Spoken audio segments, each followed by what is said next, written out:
प्रिय विद्यार्थियों, बगड़िया बाल विद्या निकेतन ऑनलाइन क्लास में आपका स्वागत है। हम कर रहे हैं कक्षा 10 कृतिका का अध्याय 2 जार्ज पंचम की नाक अध्याय के अभ्यास प्रश्न नंबर 1 और उससे आगे। अभ्यास प्रश्न नंबर 1 है, सरकारी तंत्र में जार्ज पंचम की नाक लगाने को लेकर जो चिंता या बदहवासी दिखाई देती है वो उसकी किस मानसिकता को दर्शाती है।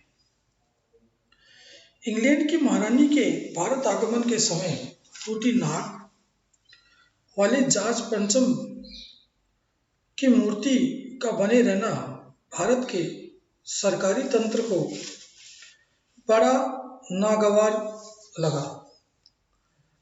वह मूर्ति की नाक लगाने को आतुर हो गए।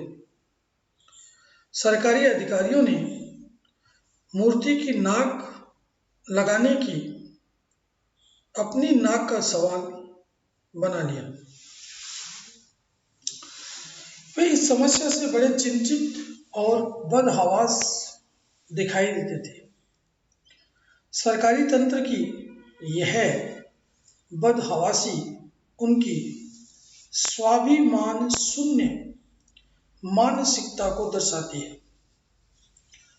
सरकारी तंत्र की यह सोच और आचरण हास्यास्पद तो है ही, साथ ही वह स्वतंत्र भारत के राष्ट्रीय स्वाभिमान और गौरव को कलंकित करने वाला भी है। यदि इन शासक प्रशासकों में थोड़ा भी स्वाभिमान और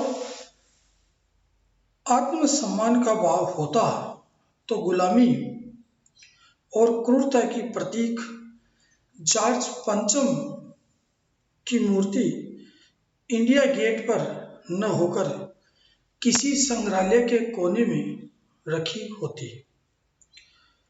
मानसिक गुलामी से त्रस्त सरकारी तंत्र इस हद तक गिर चुका है कि वह लालची मूर्तिकार के अपमानजनक प्रस्तावों को स्वीकार करता जाता है और अंत में जॉर्ज पंचम की नाक की खातिर भारत की नाक कटवा देने जैसा अक्षम्य अपराध कर डालता है।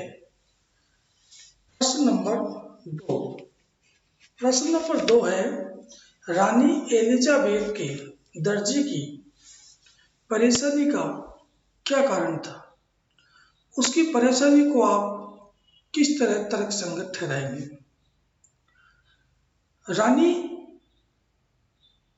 एलिजाबेथ का दर्जी की परेशानी का कारण रानी द्वारा भारत, पाकिस्तान और नेपाल के दौरे के समय पहने जाने वाली पोशाकें थी।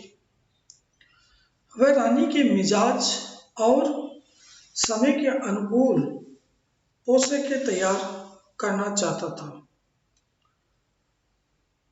दर्जी की यह परेशानी एक सीमा तक ठीक भी थी। वह रानी का वेतनभोगी कर्मचारी था।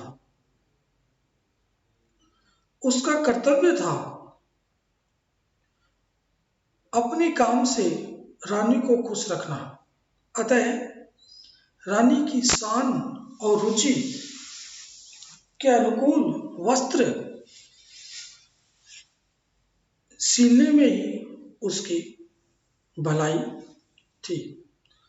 शेष जो प्रश्न है वो हम अगली ऑनलाइन क्लास में करेंगे। तब तक के लिए धन्यवाद।